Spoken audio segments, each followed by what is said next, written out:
vendredi pour suivre les Verts, à savoir les Stéphanois, à Strasbourg, au stade de la Méno. Un stade de la Méno où il y avait 15 000 personnes pour suivre les champions de France. Une équipe championne de France privée de Battenay et Rocheteau. Mais on sait que la force des Stéphanois est d'avoir 16 joueurs qui peuvent se remplacer, qui peuvent s'intégrer dans l'équipe sans que cette équipe soit diminuée.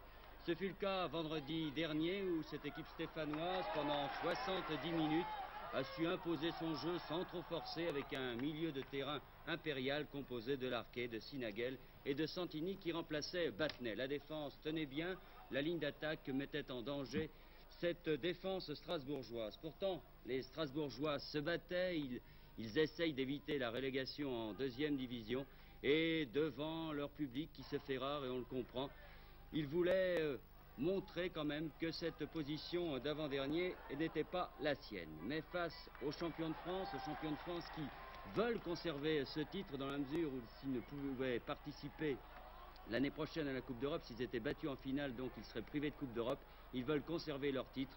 Et Robert Herbin a su motiver cette équipe, ce qui est difficile quand même, à moins de 15 jours de la finale de la Coupe d'Europe. Mais hier soir, les Stéphanois étaient assez décontractés et pensaient qu'ils pouvaient battre cette équipe strasbourgeoise qui n'a jamais réussi à mettre en danger l'excellent Kurkovic.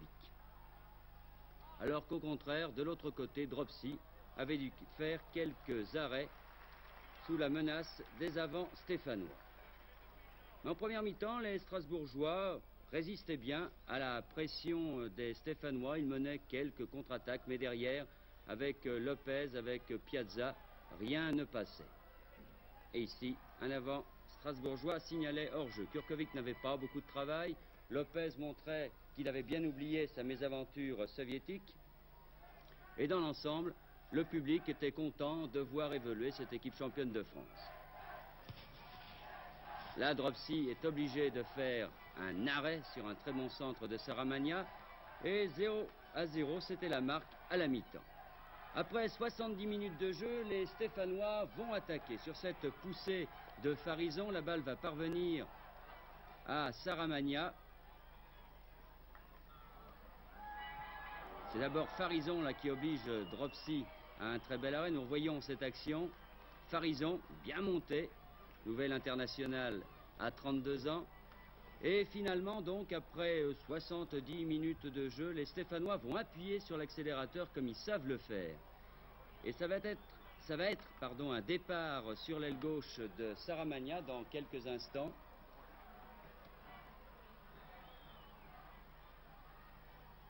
Le voici. Un centre légèrement contré et Hervé Revelli est là et de la tête ne laisse aucune chance à Dropsy. 1-0 et dans le public stéphanois, on va entendre « Allez les Verts », car maintenant, on peut bien dire que c'est la devise de l'ensemble du football français. Les Stéphanois ne vont pas en rester là et sur une poussée de Larquet, 3 minutes plus tard, il va se battre pour conserver le ballon et finalement va obtenir un corner sur cette mêlée devant les buts de Dropsy. Un corner faiblement repoussé, la balle va parvenir à Patrick Revelli et Lopez de la tête marque le deuxième but, un très beau but que nous allons revoir sous un autre angle. Le corner est tiré, regardez bien ce centre de l'extérieur du pied gauche de Patrick Revelli et cette tête de Lopez, un boulet de canon. Lopez s'est bien racheté de sa performance de dimanche dernier. Les Stéphanois sont maintenant à 2 points de Nantes et de Sochaux, mais avec 3 matchs en retard. On peut dire que, sauf accident, ils ont le titre de champion de France pratiquement acquis. Ils seront opposés mardi prochain à Nîmes dans un match de retard pendant que les autres joueront la Coupe de France. Et on peut penser peut-être que mardi soir, ils seront leaders de ce championnat en compagnie de Nantes et Sochaux. À moins qu'ils prennent le bonus, alors là, ils seraient tout seuls.